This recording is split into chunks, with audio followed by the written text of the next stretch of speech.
არაერთხელ გვისაუბრია იმის შესახებ, რომ სრულიად საქართველოს კათოლიკოს პატრიარქის, მცხეთა თბილისის მთავარ ეპისკოპოსის, ბიჭვინთისა და ცხუმ-აფხაზეთის მიტროპოლიტის, უწმინდესისა და უნეტარესის ილია მეორის მწყემსმთავრობის დასაწყის უკავშირდება საეკლესიო ხელოვნების აღორძინება.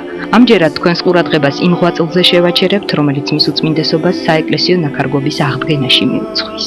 პირველი შეხვედრა, რომელიც ჩემი ცხოვრების მანძილზე მე მქონდა ჩვენს პატრიარქთან, მისი აღსაყდრების სულ რამოდენიმე წლის შემდგომ მოხდა, როდესაც ჩვენს მუზეუმში შეიქმნა ცალკე ჩვენი ნაქარგვების განყოფილება და ჩვენ აი ამ შეხვედრაზე პირველად შევთავაზეთ პატრიარქს, რომ მისთვის მოგვექარგა სრული შესამოსელი და მისი პასუხი ასეთი იყო: ჩემი სამოსი მოვა დრო და მოიქარგება, ჯერ ჩვენი ეკლესია და ჩვენი ტაძრები შევმოსოთო. მისი უწმინდესობის ლოცვა-კურთხევით აღდგა ქართული ნაქარგვობა.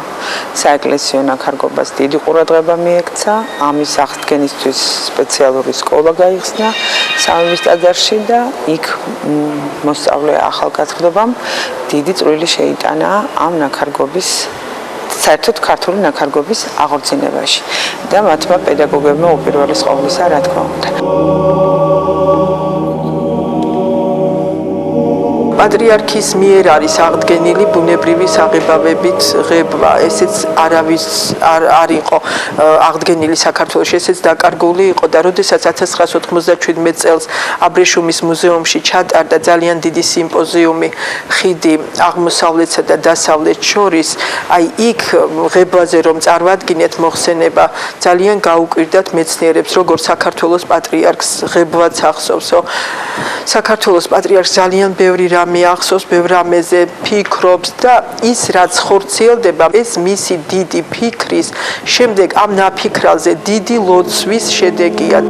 სპეციალისტებთან ყოველი შეხვედრისას მისი უწმინდესობა მუდამ აღნიშნავდა იმას, რომ მნიშვნელოვანი არა მხოლოდ ნაქარგვობის აღდგენაა, არამედ ძველი საეკლესიო ნივთების მოვლა, შენახვა და მათი რესტავრაცია, კონსერვაცია. სწორედ მისი უშუალო თაოსნობითა და ლოცვა-კურთხევით მოეწყო ხელოვნების მუზეუმში რესტავრირებული ძველი ქართული ნაქარგვობის ნიმუშების გამოფენა, რომელიც რამდენიმე დღის წინ გაიხსნა და თვის ბოლომდე გასტანს. ხელოვნებათმცოდნეობის დოქტორი მზისთვალა კეცხოველი სიამოვნებით იხსენებს მის უწმინდესობასთან პირველ შეხვედრას, რომელიც არგენტინიდან ჩამობრძანებულ სიონის კრეცაბმელს უკავშირდება. სიწმინდე შუა აზიიდან პარიზამდე ვაჭართა ხელიდან ხელში გადადიოდა, ვიდრე იგი გერმანელმა მეცნიერმა ჰოპმა არ ნახა. იგი დაუკავშირდა წმინდა ექვთიმე ღვთისკაცს, რომელმაც თავის მხრივ აკაკი პაპავას სთხოვა კრეცაბმელის შეძენა. სიწმინდე ჰამბურგის ბანკში შეინახეს. ომის დროს ქალაქი მიწასთან გასწორდა. გადარჩა მხოლოდ ის რკინის ყუთი, რომელშიც კრეცაბმელი იყო ჩაბრძანებული. რო გარდაიცვალდნენ თამარ და აკაკი ფაღავები, თავის შვილებს ანდერდათ დაუტოვეს, რომ ეს ნივთი საქართველოსათვის გადმოეცათ. პაპავებმა გადმოსცეს რეზო თაბუკაშვილს და რეზო თაბუკაშვილმა ჩამოიტანა პატრიარქთან. დაგვიბარა საპატრიარქოში და იქ გადმოგცა ეს კრეცაბმელი და მოვიტანეთ მუზეუმში და იმ დღის შემდეგ ინახება ჩვენთან. ჩემზე მაგალითად ძალიან დიდი შთაბეჭდილება მოახდინა. პატრიარქის თაოსნობით შეიქმნა სხვათა შორის ძალიან ბევრი სახელოსნოები და ეხლაც აი ოჯახებშიც მარინა ციკლაური მაგალითად ოჯახში ყავს მთელი ჯგუფი, რომელიც ქარგავს, აი ეხლა მოკარგეს სწორედ პატრიარქისას მთელი შესამოსელი არაჩვეულებრივად, იცით რა, ვერც კი გაარჩევთ ეს ძველი მოკარგულია თუ აი ეხლა ახალი. პირველი შემთხვევა, როდესაც ჩვეულებრივ საერო ოჯახში, საერო თქვა ცხოვრებაში, ერთ-ერთი ქალბატონის ინიციატივით, მისი დაფინანსებით, მისი უდიდესი ღვაწლით, ქალბატონ მარინა ციკლაურის სახელოსნო, რომელსაც ქვია სახელად შროშანი, სახელწოდება ძალიან სიმბოლურია, ღვთისმშობლის სიმბოლო გახლავთ შროშანი, იქ მიმდინარეობს ეს უდიდესი საქმიანობა და იქმნება ჩვენი პატრიარქის შესამოსელი. მის უწმინდესობას რამოდენიმე თვის წინ ჩვენ მივართვით ამ სახელოსნოში მოკარგული ენქერი, საბუხარები, ოლარი და მცირე ომოფორი. ამჟამად ვამთავრებთ საკოს, კარგავენ დიდ ომოფორს, სარტყელი უკვე დამთავრებულია, მიწრის ესკიზი მზადდება. ანუ სრული შესამოსელი არის მუშაობის პროცესში. მრავალი მცდელობა ქონდა ამ მასალის აორჩინებისა. ლაპარაკი არის აქ გულისხმობ მე ოქროს და ვერცხლის თმას და საკარგავ ძაფებს ნატურალური მასალისაგან შექმნილს, რომელიც საქართველოს დიდი რაოდენობით იწარმოებოდა და საკმაოდ ტრადიციული ხელსაქმისთვის იყო განკუთვნილი.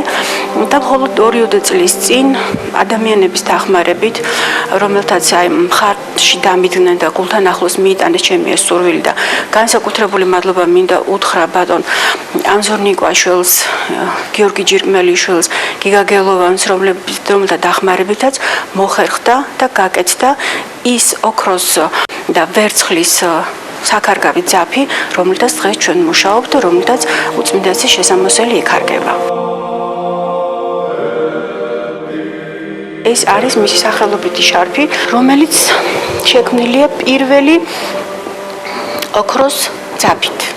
პირველი ძაფი, რომელიც დამზადდა ამ ხანგრძლივი წვეტის შემდეგ საუკუნეების მანძილზე. ეს არის ბაჯაღლო ოქროს ძაფი, რომელიც ისეთივე რბილი, ფაქიზი და ნაზია, როგორც ჩვეულებრივი აბრეშუმის ძაფი. უწმინდესო, მერთმა მშვიდობაში მოგახმაროთ, დღეგრძელობა, მზეგრძელობა და ქვეყნის საიმედო დიდხანს სიცოცხლე. აქვს პატრიარქს ძალიან საინტერესო გამონათქვამი ხელით ქარგვასთან დაკავშირებით. ჩვენ აი ეს მადლი, რომელიც ხელიდან გამოდის, რომელიც უფლის კურთხევით აქვს ყველა იმ ადამიანს, აი ამ პატარა გოგონებს, ამათ ხელებით იქმნებეს, უდიდესი შრომის შედეგია. ეს მადლი უნდა ვატაროთ ძალიან დიდხანს და რა თქმა უნდა, ალბათ შეიძლება გამოვიყენოთ მანქანური ქარგვაც, მაგრამ ხელით ქარგვას სულ სხვანაირი მადლი აქვს ასე ბრძანებს ჩვენი პატრიარქი და ამიტომ უნდა ვეცადოთ რომ აი ეს მხარეც რა თქმა უნდა ისე წავიყვაროთ, ისე წარმართოთ, როგორც ჩვენი წინაპრები აკეთებდნენ ამას. ჩვენი ქარგველები ძალიან დიდი სიხარულით, სიყვარულით ვქარგავთ ამ უწმინდესის შესამოსელს, რადგან ჩვენ ვართ ძალიან დიდი მადლიერები, რომ მისი წყალობით ვისწავლეთ ეს საქმე სამებაში და დიდი სიყვარულით ვქარგავთ მის შესამოსელს. დიდი მადლობა უწმინდეს ამ საქმის აღდგენისთვის.